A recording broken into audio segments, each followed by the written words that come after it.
Hey guys, wanna know how to set reminders in Geeks for Geeks regarding your daily quizzes and problems?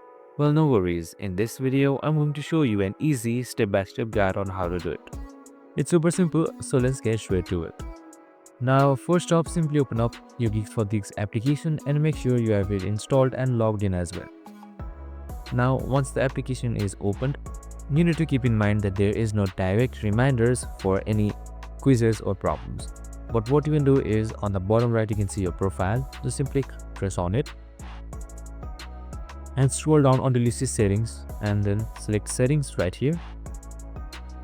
Now, once you've done that, here you can see notifications. Simply select notifications, and once the notification is there, make sure all of the notification is turned on. We can also do this without opening the app, where you hold the icon, head towards this app settings, and then head towards app permissions and make sure notifications are allowed. And that's it. Super simple and easy. I hope this video helped.